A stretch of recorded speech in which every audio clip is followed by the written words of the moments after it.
विपर्यस्त आईन श्रृंखला समेत अन्य दाबी नहीं विजु युव छात्र जनता दल ब्रह्मपुर महानगर तरफ ब्रह्मपुर एसपी कार्यालय सम्मुख में विक्षोभ प्रदर्शन कर एक स्मारकपत्र पुलिस डीजी उद्देश्य प्रदान कर गजपति नगर एक शोभा बीजेडी कर्मी मैंने अंचल परिक्रमा कर एसपी ऑफिस सम्मुख में पहुंची विक्षोभ प्रदर्शन करते। वर्तमान गाँव सहर ठार बेलाभूमि पर्यंत महिला और छात्री और साधारण जनता असुरक्षित भाव रही। एपरी विपर्यस्त आईन श्रृंखला जो महिला मैंने घर बाहर विपद मन कर तेणु एपरी सरकार गादी छाड़ा उचित बोली बीजेडी छात्र नेता मैंने प्रकाश करते। एथिरे शोभन नायक समेत अजित कुमार पंडा, धीरेश सावत, रंजित कुमार नायक, किरण कुमार साहू, निखिल चौधरी, प्रमोद महारणा, दोलंजन नायक, दुर्गा नायक, सुस्मिता विषयी, सत्यनारायण मिश्र, सूर्यकांत सुबोधी, समीर कुमार मिश्र, सोनाली गंतायत और अन्य छात्र नेता और कॉर्पोरेटर जोग देथिले।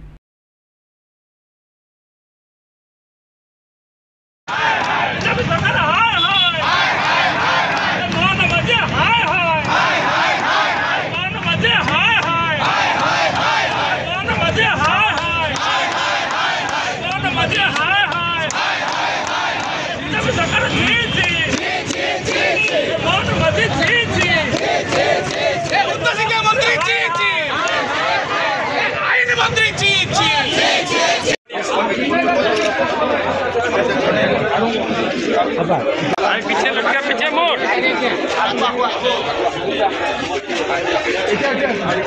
जानिपे किछि मास हेलानी कॉलेज कैंपस रे छात्र छात्री को निर्यातना, शहर ग्रामांचल नारी को निर्यातना, रेप मामला, अपराध मामला बढ़ी चलुछि आउ सही होउनी। ओडिशावासी आ सही पाउनांती। तेणु आज आम विजु युव छात्र जनता दलपुर आज माननीय डीजीपी को एक दाबी पत्र प्रदान करने माननीय एसपी को थ्रू आसचु।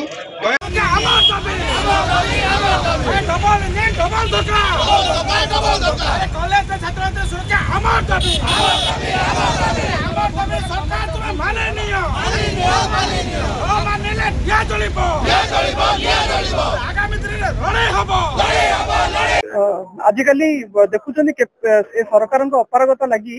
जेकोसी कैंपस परिसर में कौन श्रेणी पिला सुरक्षित नहांती। काली सोर गोटे केस होता से पिलार से हरिजन पिला तार एडमिशन कराई किंतु पर बोधे बाहुबली कि किए जड़े कहार जनकर इन्फ्लुएंस आसिकी से पिला को आउे पुणी गोपालपुर कॉलेज को से स्थानांतरित कले कहीकि से पिला सुइसाइड करने सेमती बलंगा केस कहतु बालेश्वर केस कहतु एपरी सबू कैंपस परिसर चलती पिला छात्र छात्री सुरक्षा ए सरकार ठीक से नहीं पारना कि दायित्व से ठीक से बहन कर पारना। देखो तो बर्तमान पार्टी तरफ सारा राज्य रे कैंपस पाखर समस्त थाना मानक डीजीपी उद्देश्य दिया स्मारक पत्र जो कैंपस रे बाहर छात्र छात्री मान प्रति जो अश्लील व्यवहार होची छात्री माने देखिए आप एफएम गत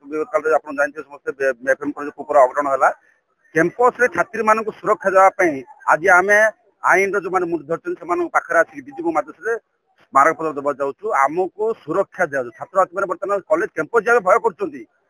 देखु आज आम आसलु माननीय डीजीपी को एक दाबी पत्र माननीय एसपी माध्यम देवाक आमर पूर्वतन प्रिय मुख्यमंत्री श्री नवीन पट्टनायक और पूर्वतन विधायक ब्रह्मपुर श्री विक्रम आह्वान क्रमे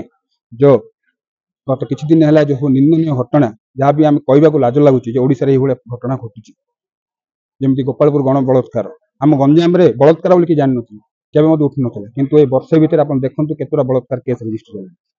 से भाव में आम जो एफएम कॉलेज जो गोटे छात्री निज देह पेट्रोल पकई आत्महत्या करदेला कहते कि 2 दिन तले 2टा पिला जो आरेस्ट होती निज सांग निज एबीपी सदस्य जगह जगह छक छक एबीपी जॉइन एबीपी जो बोर्ड मार्च कौन यहाँ निज दल माने मिसई हत्या बतैब ना आज चलवानी ओडिशावासी आ सरकार को विश्वास करना बलंगा जो केस रे गोटे छात्री गोटे नारी को 3 जन युवक टेकी नहीं पेट्रोल पकई निया ढाल बीजेपी सरकार आसला परे सारा ओडिशा रे छात्र एवं छात्री प्रति अत्याचार चली कॉलेज कैंपस भितर से सुइसाइड करने पछघुंचा दौना ए प्रकार वातावरण बीजेपी सरकार ओडिशा रे सृष्टि करिछि। आज आम ब्रह्मपुर शहर अंतर्गत Khallikote college, Vinayak college, law college, Mahamaya college, women's college समस्त छात्र छात्री मिसी आज आम ब्रह्मपुर एसपी द्वारस्थ होइछु एवं तांकु मेमोरेंडम माध्यम रे जणाई दिया जाइछु जे आगामी दिन में कॉलेज कैंपस भितर जदि छात्र एवं छात्री प्रति अत्याचार होउची कौनसी राजनैतिक शिक्षा दे जदि उचित न्याय न दिया जाउची ताहले आगामी दिन में बिजू युव जनता दल एवं छात्र जनता दल बीजेपी को उचित जवाब देबा।